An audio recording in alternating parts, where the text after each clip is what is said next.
السلام علیکم میرے پیارے لسنرز. کہانی شروع کرنے سے پہلے میرے فیس بک کے گروپ لبابہ حیدر آفیشیل اور میرے فیس بک پیج لبابہ حیدر کو جوائن کریں. میرے پیج اور گروپ کا لنک ڈسکرپشن باکس میں بھی موجود ہے. میں آپ کا وہاں انتظار کر رہی ہوں. شکریہ. آہو نے کوئی آدھے گھنٹے تک ہمیں سولی پر لٹکائے رکھا. اس عرصے میں اس کے نوکر نے آبی کو چائے وغیرہ پلا دی. بالآخر کچھ دیر کے انتظار کے بعد آہو آ ہی گیا. آبی سے الیک سلیک کے بعد جب وہ جم کر پلنگ پر بیٹھا تو بولا، اس وقت کیسے آنا ہوا آبی جی؟ یہ کبری کہاں ہے آج کل؟ 1 مہینے کی چھٹی پر گاؤں گیا ہے. آپ تو خیر سے آئے ہو نا؟ آہو نے بے صبر ہو کے پوچھا. خیر ہے میرے بادشاہ، میں دراصل اس غلام جیلانی کے سلسلے میں یہاں آیا تھا. غلام جیلانی؟ وہی جسے تم نے 1 لاکھ روپیہ سوچے سمجھے بغیر دے دیا تھا؟ جی ہاں، میں اس کے بارے میں آپ سے بات کرنا چاہتا ہوں. کیا ہوا اسے؟ تم سے ملا تھا وہ؟ ہاں جی، وہ ملا تھا مجھ سے، اور اس نے مجھے آپ کے ہاتھ کی لکھی ہوئی چیزیں بھی دکھائی تھیں. کیا چیزیں تھیں وہ؟ یہ تو آپ کو بھی معلوم ہوگا آہو صاحب. یہ سچ ہے کہ وہ اچھا آدمی نہیں ہے، مگر آپ کی وہ دل و جان سے عزت کرتا ہے. آپ نے اس سے ملنے سے انکار کیوں کر دیا؟ میرا اس سے کیا واسطہ؟ تمہاری وجہ سے میں نے اسے 1 بار یہاں ٹھہرایا تھا. دوسری بار تو تم نے اسے یہاں نہیں بھیجا تھا. اگر دوسری دفعہ بھی وہ تمہارے کہنے پر آیا ہوتا اور میں اس سے ملنے سے انکار کرتا تو یہ میری غلطی تھی. میں اس کی معافی چاہتا ہوں تم سے. یہ بات نہیں ہے جی، آپ کے کہنے پر اس نے چودھری ہادی علی کو قتل کر دیا، اور اب وہ چاہتا ہے کہ آپ اس کی بہن کی رہائی میں اس کی مدد کریں. اوہ، تو یہ بات ہے؟ یہ بکواس کی اس نے؟ بہت خوب بھائی. دیکھا بھی میاں، وہ جھوٹ بولتا ہے. میں بھلا کسی آدمی کے قتل کے لیے کیسے کہہ سکتا تھا؟ کسی سے مجھے دشمنی ہوتی تو میں تمہیں کہتا، اور بھی کئی میرے محسن ہیں، میں انہیں کہتا. جھوٹ بکتا ہے وہ. پتہ نہیں کس کو کس کے میں پر قتل کرایا، اور نام میرا لے رہا ہے. اس کے پاس آپ کی تحریر موجود ہے جناب. وہ اپنا 80,000 روپیہ آپ کے پاس چھوڑ گیا ہے. اس کی رسید آپ نے لکھ کر دی ہے.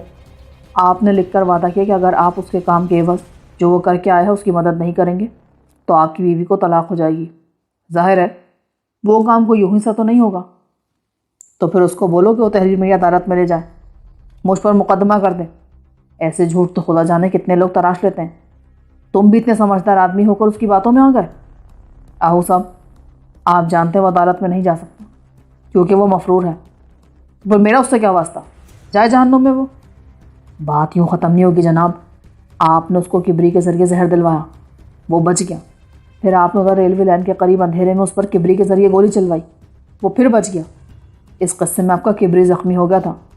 پھر آپ نے اسے پکڑوانے کے لیے ادھر مائی حاجہ کے مکان پر پولیس کا چھاپہ ڈلوایا. آخر کیوں اس کے دشمن بن گئے آپ؟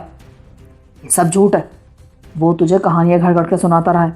میرا تمہارا اتنا پرانا ساتھ ہے، کیا تم مجھے بھی ایسا نیچ سمجھتے ہو؟ میں دشمن پر پیچھے سے نہیں سامنے سے وار کرنے کا عادی ہوں. پر میری اس سے نہ تو کوئی دشمنی ہے نہ دوستی. میں اسے کیوں مرواؤں گا بھلا؟ تو پھر کبری پہ گولی کس نے چلائی تھی؟ کبری کے بازو پر گولی لگی تھی، اور وہ بزدل ڈر کر یہ ظاہر کرنے لگا جیسے وہ مر گیا ہے. اسی حالت میں اس نے اپنے دشمن کو دیکھ لیا تھا. وہ جیلانی ہی تھا. پر کبری نے اس پر گولی کیوں چلائی تھی؟ اس کا کیا جواب ہے آپ کے پاس؟ اس نے گولی نہیں چلائی تھی. اس کو تو بندوق اٹھانی بھی نہیں آتی. آہو کی مکاری نے مجھے حیران کر دیا. آبی کو بھی طیش آنے لگا. وہ تیز لہجے میں بولا، آہو صاحب، پہلے تو اب وہ 80,000 روپیہ منگوائیے اوپر سے، ابھی اور اسی وقت، کیونکہ وہ جیلانی کا روپیہ ہے اور آپ کے پاس امانت کے طور پر رکھا گیا ہے. یہ تم سے کس نے کہا؟ وہ جعلی کاغذ لیے پھرتا ہے. اگر اس کے پاس ہے بھی وہ کاغذ تو وہ بالکل جعل سازی کا نتیجہ ہے. اگر وہ میری تحریر ہوئی نا تو میں تمہیں 1,00,000 کے 2,00,000 دوں گا، ابھی اور اسی وقت. تو کیا آپ 2 طرح سے لکھتے ہیں؟ تم میری توہین کر رہے ہو ابھی. نہیں آہو صاحب، میں آپ سے پھر یہ التماس کروں گا جناب عالی کہ اس مظلوم سے منہ نہ پھیرے، اسے اس کی بہن کی رہائی میں مدد دیں. آپ نے اس سے وعدہ کیا تھا.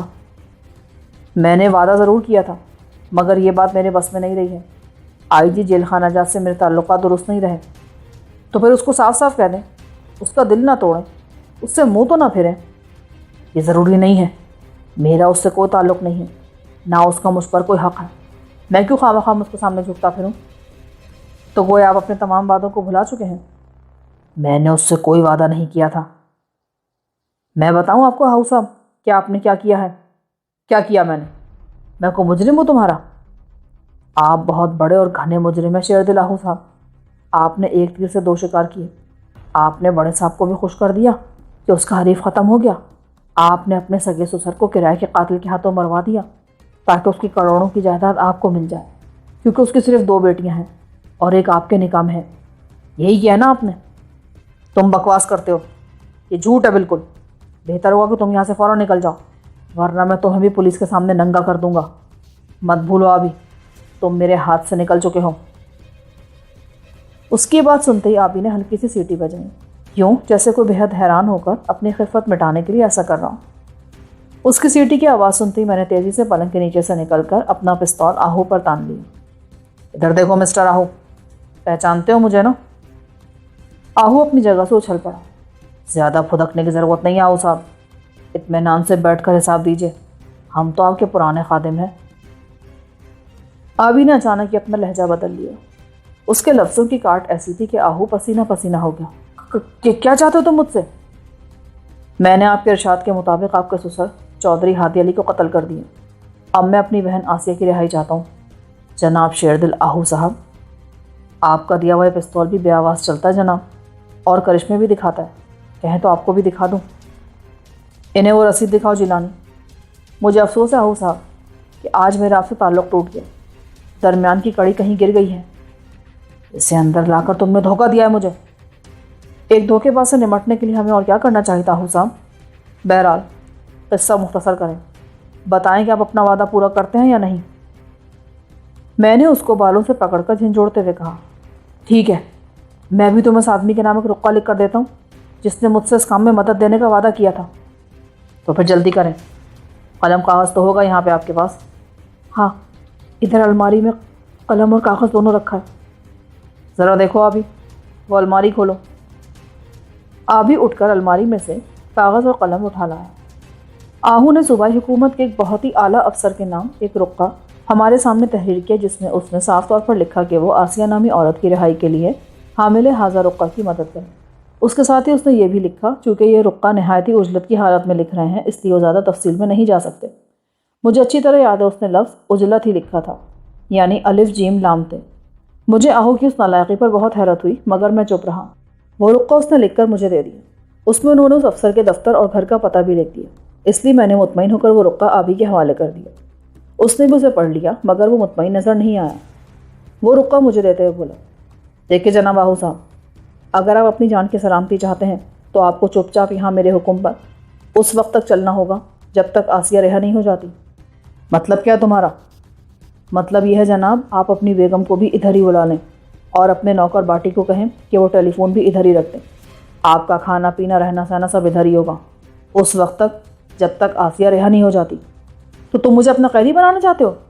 مجبوری ہے جناب، اور کیا کیا جا سکتا ہے. ادھر باہر کے دروازے پر ہم تالا ڈال دیں گے اور آپ اپنے نوکر سے کہیں گے کہ وہ 1 مہینے کے لیے گاؤں چلا جائے. گھر کا سارا کام دھندا آپ کی بیگم کریں گی، باہر کا کام ہم کریں گے، اور اگر آسیہ رہا ہو گئی تو ہم آپ کا شکریہ ادا کر کے چلے جائیں گے، ورنہ ہادی علی کے پیچھے آپ کو بھی دوزخ کے سفر پر روانہ کر دیا جائے گا. وہ ادھر آپ کا منتظر ہوگا جناب. یہ ہے ذرا سی زحمت جو ہم آپ کو دیں گے. اب اس پر ذرا جلدی سے عمل شروع کر دیں جناب ہرن لاہوری صاحب. قبلہ کعبہ، آپ کی میں نے 4 سال تک بہت خدمت کی ہے، آخر میرا بھی تو کچھ حق ہے آپ کے چولہے پر. آبی کی وہ باتیں سن کر میں حیران رہ گیا. اس نے جو منصوبہ بنایا تھا وہ میرے وہم و گمان میں بھی نہیں آ سکتا تھا. میرے لیے اپنے ایک بہت بڑے سہارے کو اس نے ترجیح دیا تھا. اس نے اپنے اس دوست کی گردن دبوچ لی تھی جس کی تعریفوں میں وہ زمین آسمان کے پلابے ملایا کرتا تھا. اسے بہت ناز تھا آہو پر، اس کی خوش معاملگی پر، اس کی دیانت پر، اس کے سرکاری درباری اثر و رسوخ پر.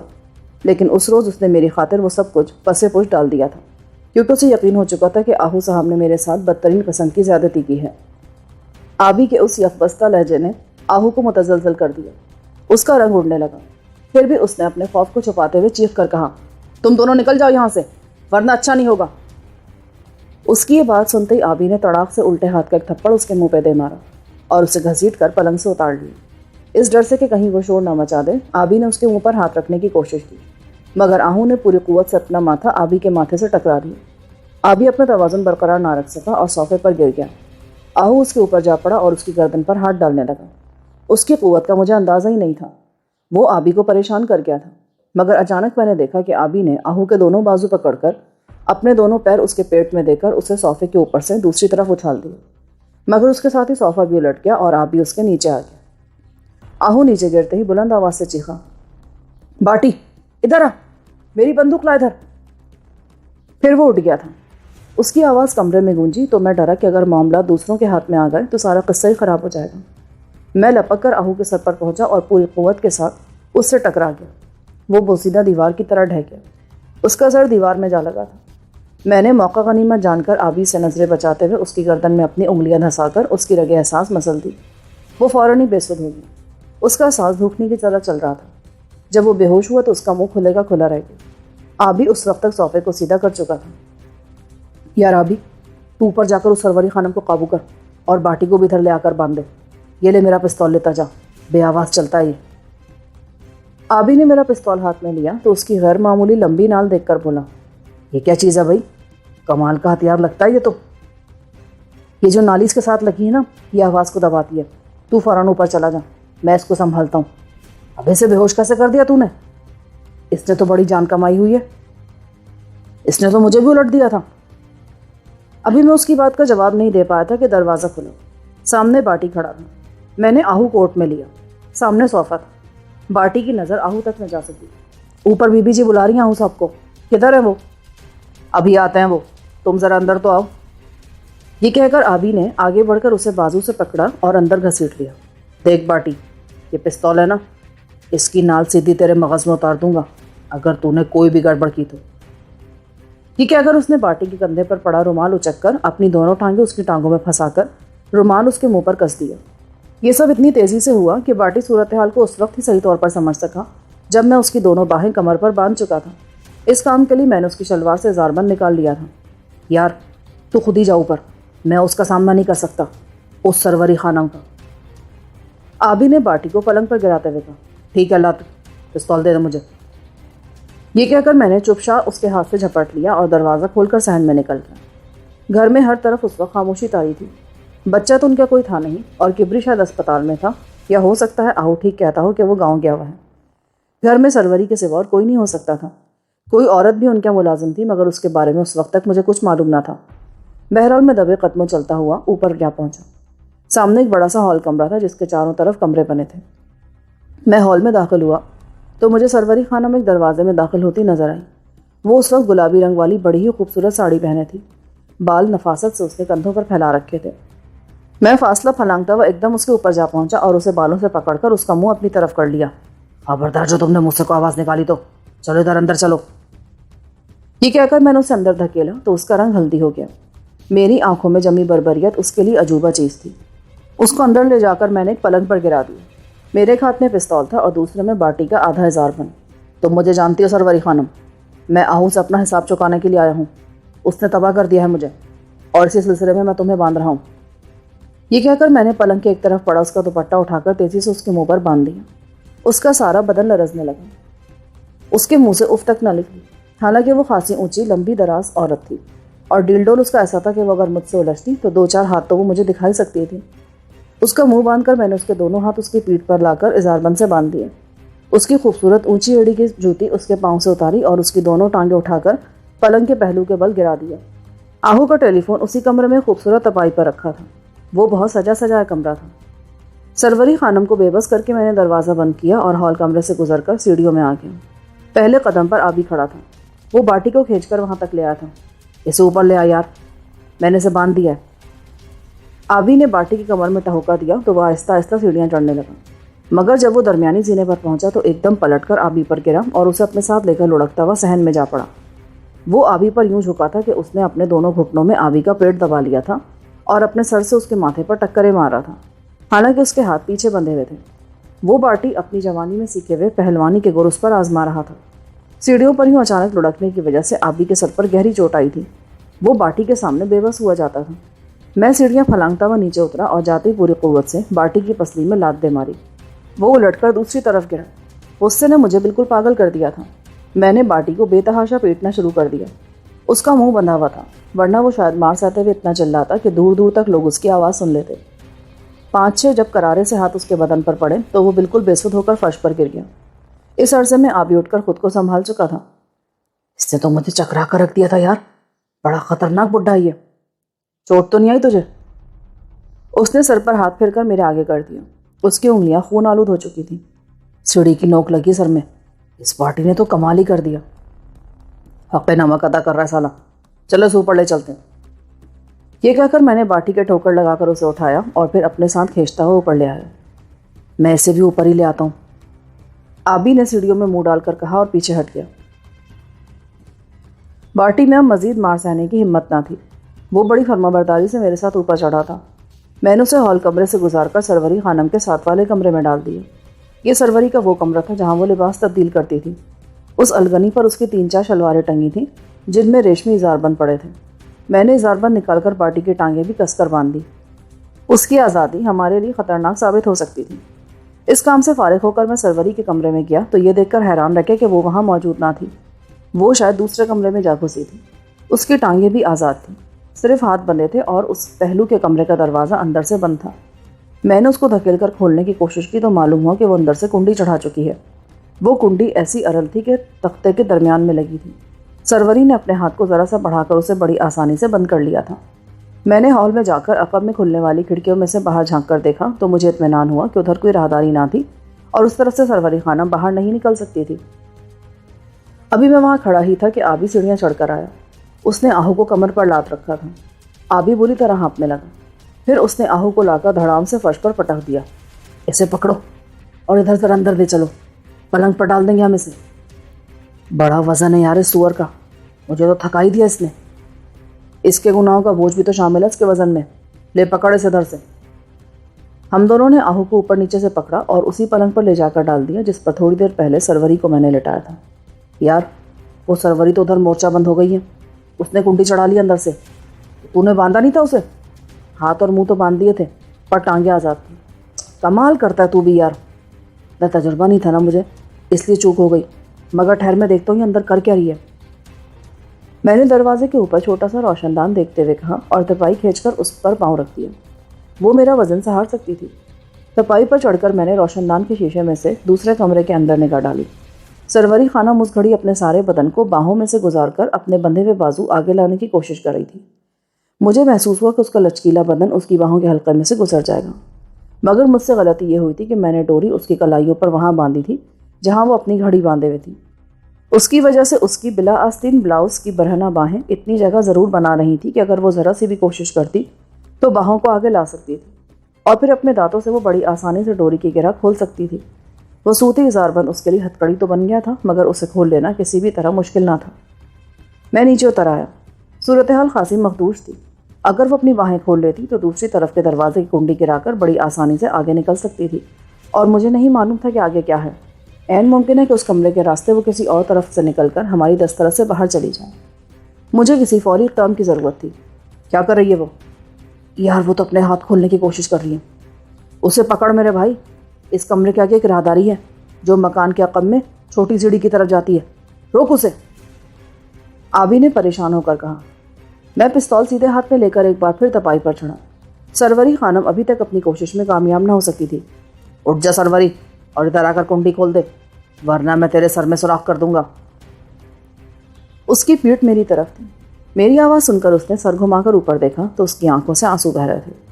اس کا دوپٹہ اس کے منہ پر بدستور بندھا تھا اور اس کا ساتھ دے رہا تھا، مگر اس طرح کہ اس نے چودھری ہاتی علی کی سروقت بیٹی کی ساری گویائی چھین لی تھی۔ اس نے مجھے روشن دان میں دیکھا تو اس کی آنکھوں میں نفرت سلگنے لگی۔ میں نے اس کو خوفزدہ کرنے کے لیے اس کے سر کے اوپر سے گولی چلا دی۔ اس کے چڑیا کے گھونسلے جیسے ابھرے ریشمی بالوں کو چھوتی ہوئی گولی آگے نکلی اور دیوار میں جا لگی۔ گولی کو دیوار میں لگتی دیکھ کر وہ تیزی سے اٹھی اور میری طرف منہ کر کے کھڑی ہو گئی۔ یہ دروازہ کھول دو جس طرح تم نے اسے بند کیا تھا، ورنہ مجھے اسے توڑنا پڑے گا۔ وہ اپنی آنکھیں پوری طرح کھول کر مجھے دیکھنے لگی۔ وہ میری بات ماننے پر آمادہ نظر نہیں آتی تھی۔ ہم تمہیں کچھ نہیں کہیں گے سروری خانم، ہمیں تم سے ہمدردی ہے۔ تم ایک ایسے آدمی کی بیوی ہو جس نے تمہیں مکمل طور پر برباد کر دیا۔ ہم نے تمہیں خاموش رکھنے کے لیے باندھا ہے، ورنہ ہم تمہیں کوئی تکلیف نہیں دینا چاہتے۔ دروازہ کھول کر میری بات اطمینان سے سن لو، پھر تم جو فیصلہ کرو گی ہمیں منظور ہوگا۔ تمہارا شوہر ہم سے بدترین قسم کی زیادتی کر چکا ہے۔ چلو دروازہ کھول دو، ورنہ اب کی بار گولی سیدھی تمہارے دل میں جائے گی۔ میری باتوں کا اس پر خاطر خاصر ہوا۔ وہ آگے بڑھی اور دروازے کے پاس پہنچ کر پیٹھ موڑ کر کھڑی ہو گئی۔ پھر اس نے ذرا سا جھک کر اپنی انگلیوں کو پھیلا کر ارل کو کھینچا اور دروازہ کھول دیا۔ میں نیچے اتر آیا۔ وہ میرے سامنے کھڑی تھی، اس کی آنکھوں سے آنسو بہ رہے تھے۔ آؤ ادھر بیٹھ جاؤ، میں نے بڑی ملائمت سے کہہ کر اس کا بازو تھاما اور پلنگ پر بٹھا دیا۔ اس عرصے میں آبی نے آہو کو دھکیل کر دوسرے پلنگ پر ڈال کر اس کو لحاف اڑا دیا تھا۔ اس طرح اس کا سر بھی چھپ گیا تھا اور پیر بھی۔ آبی نے مجھ سے کچھ کہے بغیر تیزی سے آگے بڑھ کر سروری خانم کے منہ سے دوپٹہ اتار دیا۔ میرے پستول کی نال اس کے سینے کی طرف تھی۔ وہ منہ سے دوپٹہ اترتے ہی بولی، تم چاہتے کیا ہو؟ کیا ہے آہو صاحب نے تمہارے ساتھ؟ وہ تو اتنا خیال رکھتے تھے آپ لوگوں کا۔ اچھا ہے کہ آپ ہم سے ساری باتیں پوچھتے، مگر یہ بھول جائیں کہ آپ شور مچا کر ہم سے چھوٹ جائیں گی، آبی نے پر اعتماد لہجے میں کہا اور دیوار کے ساتھ بڑی کرسی کھینچ کر سروری کے قریب ہو بیٹھا۔ آپ مجھے بتائیں گے کہ میرے شوہر کا قصور کیا ہے؟ آپ کو پتا ہے کہ آپ کے والد ہادی علی چودھری کو آہو صاحب نے خود مروایا ہے؟ نہیں، یہ غلط ہے، یہ جھوٹ ہے، سراسر جھوٹ ہے، میرے شوہر ایسے نہیں ہو سکتے۔ وہ ایسے ہی ہیں سروری خانم جی، انہوں نے ہادی علی کو خود مروایا ہے، مگر کیوں؟ انہیں اس سے کیا فائدہ پہنچ سکتا ہے؟ میں کبھی نہیں مان سکتی کہ انہوں نے ایسا کیا ہے۔ دیکھیں، جس آدمی کے ذریعے انہوں نے ہادی علی کو قتل کروایا اس کی ایک بہن ہے، وہ ادھر جیل میں قید ہے۔ اس کی رہائی کا وعدہ کر کے آہو صاحب نے اس سے سودے بازی کی تھی۔ انہوں نے کہا تھا کہ اگر وہ ہادی علی کو مار دے تو وہ اس آدمی کی بہن کو رہا کروا دیں گے۔ میں نے سروری کے قریب ہو کر کہا۔ وہ پھٹی پھٹی نظروں سے مجھے دیکھنے لگی۔ اس سلسلے میں انہوں نے تحریر بھی لکھ کر دی تھی، یہ ہے وہ حیرت زدہ سی ہو کر اس تحریر کو دیکھنے لگی، پھر اس کو پڑھ کر بولی، اس میں تو میرا بھی ذکر ہے۔ جی ہاں، انہوں نے کہا تھا کہ اگر وہ اپنا وعدہ نہ پورا کر سکے یا نہیں کریں گے تو وہ سمجھیں گے کہ ان کی بیوی کو طلاق ہو گئی۔ سروری کا رنگ اور زیادہ دھواں دھواں ہو گیا۔ اس وقت انہوں نے اس آدمی سے 80,000 روپیہ بھی لیا تھا امانت کے طور پر، اور غالباً اس خیال سے کہ اگر وہ آدمی ہادی علی کو نہ مار سکا تو وہ 80,000 روپیہ دبا لیں گے جرمانے کے طور پر، اور یہ اس روپے کی رسید موجود ہے۔ یہ روپیہ تو ادھر موجود ہے، مجھے دے رکھا انہوں نے، پورے 80,000 ہیں۔ جی، یہ وہی روپیہ ہے، اور یہ وہی آدمی ہے جس نے یہ روپیہ آہو کو دیا تھا۔ تم نے میرے باپ کو قتل کیا؟ وہ بدک کر مجھ سے کچھ ہاتھ پرے ہٹ گئی، مگر رہی پلنگ کے اوپر ہی۔ گھبرائیے نہیں، میں نے جو کچھ کیا بالکل لا علمی میں کیا۔ خدا گواہ مجھے کچھ علم نہیں تھا کہ ہادی علی آپ کے والد ہیں، ورنہ میں مر جاتا مگر ان پر کبھی ہاتھ نہ اٹھاتا۔ میں نے آبی کے راز فاش کرنے پر خجل سے ہو کر کہا، بالکل جھوٹ، تمہیں پتا تھا کہ ہادی علی سے ان کا کیا رشتہ ہے؟ میں قسم کھا سکتا ہوں سروری خانم، اور آپ جانتی ہیں مسند آرا سے میرا کیا رشتہ ہے؟ میں بھلا اس کے باپ پر ہاتھ کس طرح اٹھا سکتا تھا؟ نہیں، ایسا کبھی نہیں ہو سکتا تھا۔ مسند آرا کا نام میرے منہ سے سن کر اس کی آنکھیں ایک بار پھر بہنے لگیں۔ تم نے مجھے اور اسے برباد کر دیا۔ نہیں، میں نے نہیں، بلکہ آپ کے شوہر نے آپ کو تباہ کیا، اور ایک خاص مقصد کے تحت۔ مقصد؟ انہیں کیا فائدہ پہنچ سکتا ہے اپنے سسر کو مارنے سے؟ وہ بہت آزردہ خاطر ہو گئی تھی۔ آبی نے آگے بڑھ کر اس کی بندھی ہوئی کلائیاں کھول دیں۔ آپ اطمینان سے بیٹھیں، ہم آپ کے دشمن نہیں ہیں۔ آپ سمجھیں کہ آپ اپنے بھائیوں کے سامنے بیٹھی ہیں، خدا کی قسم آپ مجھے اپنا بھائی سمجھیں۔ یہ کہہ کر آبی نے سروری کے سر پر بڑی شفقت سے ہاتھ پھیرا۔ اس نے ایک دم ہی ساری صورتحال بدل ڈالی تھی۔ میں بھی شاید یہی کہنے والا تھا، مگر میری زبان کو یارا نہ ہوا۔ وہ ڈبڈبائی ہوئی آنکھوں سے آبی کو دیکھنے لگی۔ آبی بہت ہی متاثر ہو گیا اس کے آنسوؤں سے۔ اس نے دوپٹہ اٹھا کر اس کے رخساروں پر بہتے آنسو پوچھے۔ آپ کو صدمے کے لیے تیار ہو جانا چاہیے تھا، کیونکہ آپ کا شوہر تو چوروں اور ڈاکوں کی کمائی کھاتا رہا ہے۔ کیا کہتے ہو تم؟ وہ تو بہت شریف آدمی ہے۔ ہاں، سرکاری طور پر وہ واقعی شریف آدمی سروری خانم، مگر اس کا اصل روپ کچھ اور ہی ہے۔ جس دن یہ شخص یہاں ٹھہرا تھا اس دن آپ کو آہو نے 50,000 روپیہ دیا تھا کہ نہیں؟ ہاں دیا تھا، مگر وہ تو ان کا منافع تھا جو انہیں کاروبار میں ہوا تھا۔ کیا کاروبار کرتے ہیں وہ؟ اڑھد کا کام کرتے ہیں، ان کے 2 ٹرک بھی چلتے ہیں، پھر اور بھی کئی کام انہوں نے ہاتھ میں لے رکھے ہیں۔ یہی تو آپ سمجھ نہیں سکی۔ وہ روپیہ اس روز انہیں میں دے کر گیا تھا۔ میں نے ایک آدمی کے گھر پر ڈاکہ ڈالا تھا، اس میں سے 1 لاکھ میں نے اس دوست کو اور 50,000 آہو کو دیا تھا۔ ان کو کیوں دیا تھا آپ نے وہ روپیہ؟ اس لیے میری بہن کہ آہو ہمیں پولیس کے چکروں سے بچاتا رہا ہے، کچہری میں 100 طرح سے مدد کرتا ہے، اس لیے میں ہی نہیں کئی اور لوگ بھی اسے لمبی لمبی رقمیں دے کر جاتے ہیں۔ اف میرے اللہ، یہ میں کیا سن رہی ہوں؟ آہو ایسے آدمی ہے، میں تو سوچ بھی نہیں سکتی تھی۔ جی ہاں، آپ نے پتہ نہیں کیا سوچ کر ان سے شادی کر لی تھی۔ کہاں ٹکرے تھے یہ آپ کو؟ یہ ادھر میرے ساتھ یونیورسٹی میں پڑھتے تھے، ہم ایم اے کر رہے تھے ان دنوں۔ یہ سائیکالوجی پڑھ رہے تھے اور میں سیاسیات. تو یہ بات ہے، انہوں نے اپنی اس نفسیات کے علم کو آپ پر بھی آزمایا اور جرائم پیشہ لوگوں پر بھی.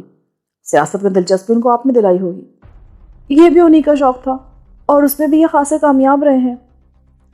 اب وہ قدرے بہتر محسوس کرنے لگی. بہت ہی کامیاب کہیں، ایسے آدمی تو ڈھونڈنے سے نہیں ملتے جناب. اب آپ کیا چاہتے ہیں مجھ سے؟ میں چاہتا ہوں میری بہن کہ تم اپنے شوہر کو سمجھاؤ کہ وہ اپنا وعدہ پورا کرے. میری بہن آسیہ ادھر جیل میں بند ہے. اس کی رہائی کے لیے میں اپنی جان بھی قربان کر سکتا ہوں.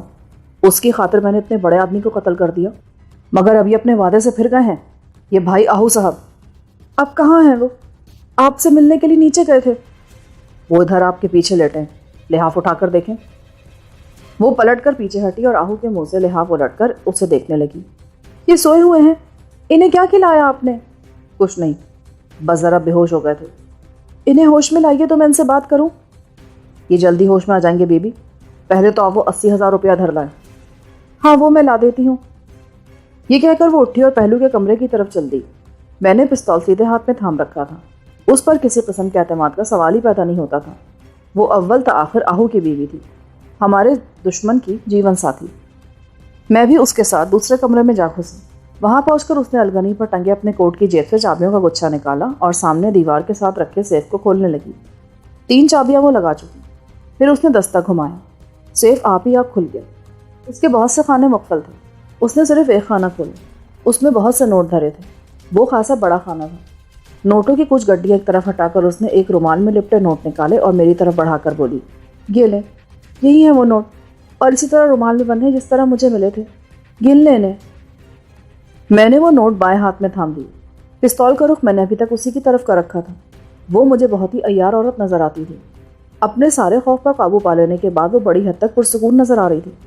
جب آبی نے اسے میری اور اپنی بہن بنایا تو میں دیکھ رہا تھا کہ اس لفظ سے اس کو کوئی خاص خوشی محسوس نہیں ہوئی تھی، بلکہ ایک مخصوص قسم کی کراہیت سے اس کے چہرے پر ابھر آئی تھی. اور میں سمجھتا تھا کہ وہ ہم پر کسی بھی ناطے سے کسی قسم کا اعتبار کرنے کو تیار نہ تھی. نوٹ مجھے تھما کر اس نے سیف بند نہیں کیا، بلکہ ایک اور چابی سے ایک اور خانہ کھولنے لگی. اس وقت اس نے سارے سیف کو اپنے بدن کی اوٹ میں لے لیا تھا. وہ اس خانے میں چابی گھما چکی تو میں نے اس کے کندھے کے اوپر سے جھانکا. اس نے سر گھما کر مجھے دیکھا. ٹھیک کیا کرتے ہیں آپ؟ نیت تو ٹھیک ہے نا آپ کی؟ پرائی عورت کے اتنا قریب نہیں ہوتے. وہ مسکرانے لگی. اس خانے میں کیا رکھا ہے آپ نے؟ آپ کے لیے خوشبو نکال رہی ہوں. میرا کمرہ بدبو سے بھر دیا آپ نے. پتہ نہیں آپ نہاتے کیوں نہیں ہیں. ایسے نازک اور وحشت کے لمحات میں اسے ایسی ایسی نازک باتیں سوچ رہی تھیں.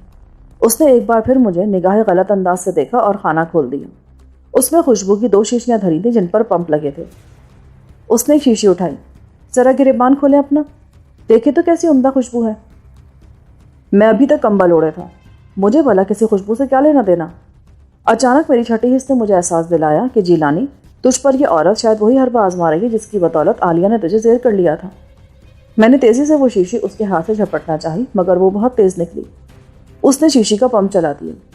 عجیب سی بھینی بھینی خوشبو میرے نتنوں میں چڑھی، مگر اس سے پیشتر کہ اس کا پورا فوارہ میرے چہرے کو تر کر دیتا، میں اچھل کر پیچھے ہٹا اور کمبل کا پلہ زور سے اس کے ہاتھ پہ دے مارا. شیشی اس نے پوروں میں پکڑ رکھی تھی. وہ اس کے ہاتھ سے نکل کر فرش پر جا گری اور ٹوٹ گئی، مگر اس کا ٹوٹنا ہی غضب ہوا. کمرے میں عجیب کثیف سا دھواں پھیلنے لگا جس سے بڑی بھینی بھینی خوشبو آ رہی تھی. میں گھبرا کر کمرے سے باہر نکلا اور دروازہ اپنے پیچھے بند کر کے باہر سے کنڈی چڑھا دی. میرے چہرے کی سراسیمگی آبی نے بھانپ لی. کیا ہوا، خیر تو ہے؟ پتہ نہیں، اس نے کوئی خوفناک چیز مجھ پر آزمائی ہے. دوسرے کمرے میں سروری زور زور سے کھانسنے لگی تھی اور اب وہ دروازے پر 2 ہتھڑے مار رہی تھی. مجھے اپنا دم گھٹتا محسوس ہو رہا تھا. وہ چند سانس جو اس کثیف دھوئیں میں نے لیے تھے وہ میرے اعصاب کو سن کر گئے تھے. میرا گلا خشک ہوتا جا رہا تھا.